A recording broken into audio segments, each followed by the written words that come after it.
2025 நம்ம Honda shine நிறைய பேர் கமெண்ட் பாக்ஸில் பண்ணியிருந்தீங்க. சரி, உங்களுக்காக தான் வந்து கிளியராக வந்து ரிவ்யூ பண்ணியிருந்தேன். இந்த வண்டியை வாங்கலாமா வேணாமான்றதை கிளியராக ப்ரோ அண்ட் கான்ஸ் எக்ஸ்பிளைன் பண்ண போகிறேன். வாங்க வீடியோக்குள்ளே போகலாம்.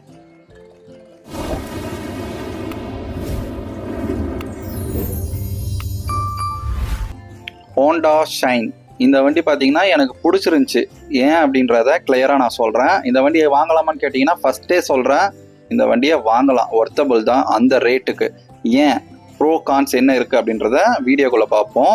இந்த வண்டி என்ன பவரை ப்ரொடியூஸ் பண்ணுதுன்னா 123.94 cc 10.59 bhps 7500 rpmலையும். இந்த வண்டியோட மேக்ஸிமம் டார்க் பார்த்தீங்கன்னா 11 கொடுத்துருக்காங்க. என்எம் டார்க் 6000 rpmல ரிலீஸ் ஆகிற மாதிரி. இந்த வண்டியோட பெரிய ப்ளஸ்ஸே ஆக்சுவலாக இது வந்து கம்யூட்டர் பைக்கு, சிட்டி யூசேஜுக்கு தான் யூஸ் பண்ண போறீங்க.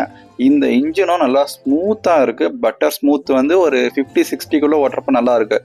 ஒரு 60க்கு மேலே போகிறப்ப லைட்டாக ரொம்ப லைட்டாக வந்து வைப்ரேஷன் ஸ்டார்ட் ஆகுது. பட் வந்து அது ரொம்ப நோட்டீஸ் பண்ணுற மாதிரி தான் இருக்குது.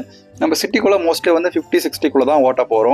ஸோ அதுக்கேற்ற மாதிரி சூப்பராக இருக்குது இன்ஜின். செகண்டு, நான் ஆல்ரெடி வந்து இப்போ ரீசெண்டாக தான் SP125 ரிவ்யூ பண்ணியிருப்பேன். அதை ஓட்டிட்டு இதை ஓட்டுறப்போ நல்ல டிஃப்ரென்ஸ் தெரிஞ்சிச்சு அதோடைய பர்ஃபார்மன்ஸ் வைஸு. செகண்ட் பார்த்தீங்கன்னா அதோடைய குவாலிட்டியோட இதோடைய பில் குவாலிட்டி நல்லா இருக்கிற மாதிரி ஃபீல் ஆச்சு எனக்கு.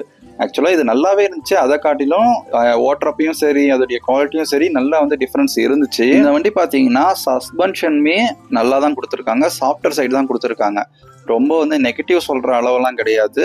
பட் வந்து அதே நேரத்தில் ரொம்ப அப்சர்வ் ஆகுதா அப்படிலாம் கிடையாது. நம்ம சிட்டி யூசேஜுக்கு எந்த அளவு இருந்தால் அட்ஜஸ்ட் பண்ணிப்போமோ அந்த அளவு நல்லா தான் கொடுத்துருக்காங்க இதோடைய சஸ்பென்ஷனு.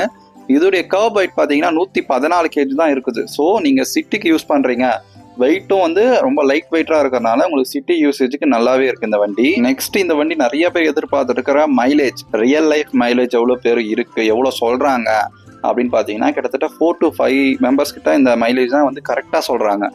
கரெக்டாக சொல்லி வச்ச மாதிரி அதே மைலேஜ் சொல்கிறாங்க. இந்த வண்டி பெட்ரோல் டேங்க் பார்த்தீங்க அப்படின்னா உங்களுக்கு வந்து ரிசர்வே பார்த்தீங்கன்னா 1.3 லிட்டர் இருக்கும். டேங்க் கெப்பாசிட்டி 10.5 லிட்டர் வருதும் இதோடைய டேங்க் கெப்பாசிட்டி.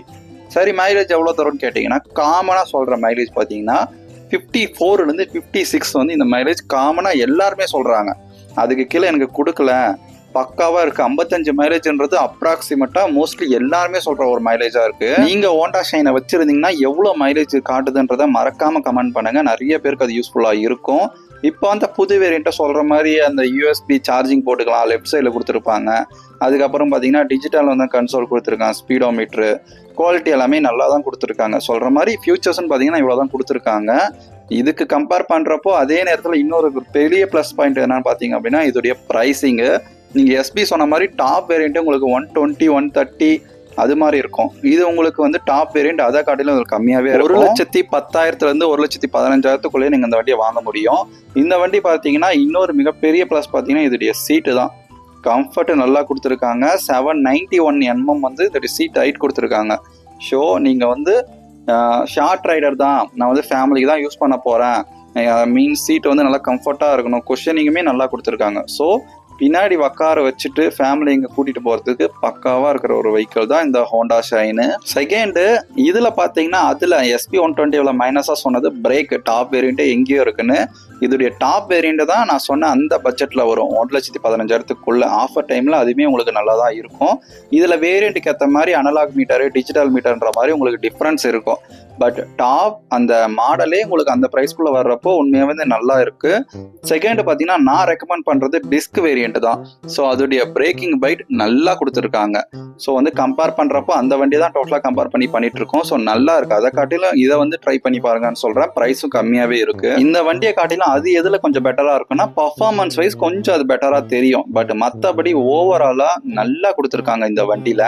என்னடா இவ்வளோ சொல்கிறியே, நெகட்டிவ் இல்லையா, அப்போ என்ன டேரெக்டாக வாங்கலாமான்னு சொல்றீங்கன்னா நெகட்டிவ்லாம் இருக்கு. எந்த வண்டியில தான் இஷ்யூ இல்லாம இருக்கு. சரி, வாங்க நெகட்டிவ்க்குள்ள போகலாம். 2025 மோஸ்ட்லி எல்லா வண்டியுமே அட்லீஸ்ட் வந்து அந்த LED DRL இது மாதிரி செட்டப்புக்கு மூவ் ஆகிட்டாங்க. பட் இவங்க என்ன அப்படின்னா இன்னும் சேம் அந்த ஆலோஜன் பல்பு கூட தான் வந்து இருக்கணும்னு சொல்லிட்டு இருக்காங்க.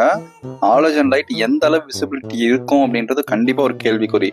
இது வந்து கஸ்டமர் சைடில் என்ன சொல்றாங்கன்னா ஓகே அப்படின்றாங்க. அதை எடுத்துட்டு வந்து LED மாத்திக்கிறாங்க. நம்ம வந்து அன்அஃபிஷியலா அதை மாத்திக்கலாம். பட் வந்து அவங்க சைடில் கண்டிப்பா வந்து வந்து ஒரு எல்இடி கொடுத்துருந்தாங்கன்னா நல்ல ஒரு பெரிய ப்ளஸ்ஸா இருக்கும். ஏன் வந்து எல்இடி செட்டப் இன்னும் மாத்தாம ஆலோசனையும் வந்து ரன் பண்ணிட்டு இருக்காங்கன்னு தெரியல. என்ன ரீசன்னா இப்ப வர்ற வண்டிகள்லாம் எல்இடியும் தாண்டி ஏபிஎஸ் அது மாதிரி வந்து எடுத்துட்டு போயிட்டாங்க. ஸோ அது மாதிரி செட்டப் போயிட்டு இருக்கிற நேரத்துல இன்னமும் ஹாலஜன் கொடுக்கறது வந்து என்ன சொல்றதுன்னு தெரியாத ஒரு கொஸ்டின் தான். செகண்ட், இந்த இஷ்யூ வந்து காமனா வந்து நிறைய பேர் ஃபேஸ் பண்றாங்க. உங்க வண்டியில இருக்கா இல்லையான்றதை மறக்காம கமெண்ட் பண்ணுங்க. என்ன இஷ்யூன்னு பாத்தீங்கன்னா இதோடைய செயின் ஸ்ப்ராக்கெட். ஆமா, இந்த செயின் ஸ்ப்ராக்கெட் பாத்தீங்கன்னா ரொம்ப வந்து சில நேரத்துல செயின் நாய்ஸ் அதிகமா கேக்குது, லைஃப் நிறைய வரமாட்டேங்குதுன்ற மாதிரி கஸ்டமர் சைட்ல நிறைய ஃபீல் பண்றாங்க. இதுக்கு நான் சொல்ற ரெக்கமெண்டேஷன் பாத்தீங்க அப்படின்னா, நீங்க லைட்டா சவுண்ட் வர்றப்பவே அந்த செயினை வந்து டைட்டன் பண்ணிட்டு செயின் லூப் பண்ணிக்கோங்க. இது வந்து பெஸ்டா இருக்கும். ஸோ இது இந்த வண்டின்னு கிடையாது, எல்லா வண்டிக்குமே அப்படிதான். அவங்க சொல்ற பீரியாடிக் டைமுக்கு முன்னாடியே நீங்க சர்வீஸே விட்டுருங்க. மோஸ்ட்லி எந்த விஷயமும் அதனால உங்களுக்கு வரும். இதுல மிஸ் ஆகிற ஒரு விஷயம், மோஸ்ட்லி வந்து எல்லா வீடியோலாம் இதை சொல்லியிருப்பேன் கண்டிப்பா.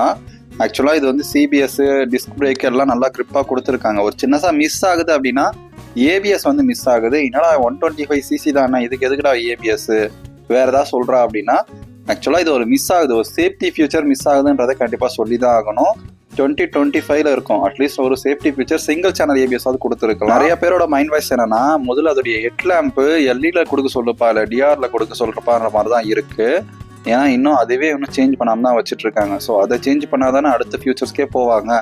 1 by 1 வந்து ஃபியூச்சர் அப்டேட்னு சொல்லிட்டு அதை எடுத்துட்டு வருவாங்க தான் நினைக்கிறேன். அதே மாதிரி இதுக்கு முன்னாடி வந்த 23, 22 இல்ல 24 அந்த வந்த வேரியன்ட்ல இஷ்யூ எல்லாமே இப்போ வந்து ரெக்டிஃபை பண்ணியிருக்காங்க. என்ன ரீசன்னா, ஐ மீன் அந்த ஆன் ஆகிற இஷ்யூன்னு சொன்னா இல்லையா, நம்ம வந்து வண்டி ஸ்டார்ட் ஆக மாட்டேங்குது, அது மாதிரி கம்ப்ளைண்ட் எல்லாமே இப்போ வந்த வண்டிங்களை மோஸ்ட்லி வந்து சால்வ் பண்ணிட்டாங்க. இப்போ வர வண்டியில மோஸ்ட்லி அது மாதிரி இஷ்யூஸ் கிடையாது.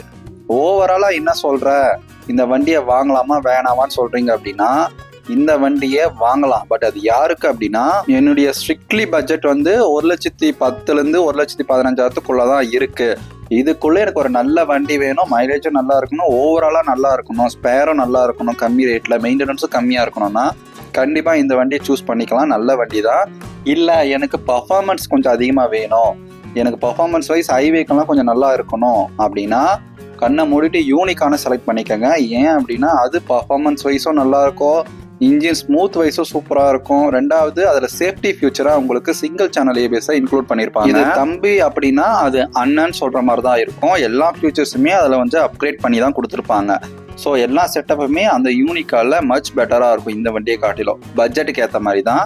ப்ரைஸ் வேணும், கம்மி தான் வேணும் அப்படின்னா இந்த வண்டி, இல்லை ஃபியூச்சர்ஸ் வேணும்னா யூனிக்கான நீங்க வந்து பிளைண்ட்லி வாங்கிக்கலாம். நல்ல வண்டி தான் அதுவுமே.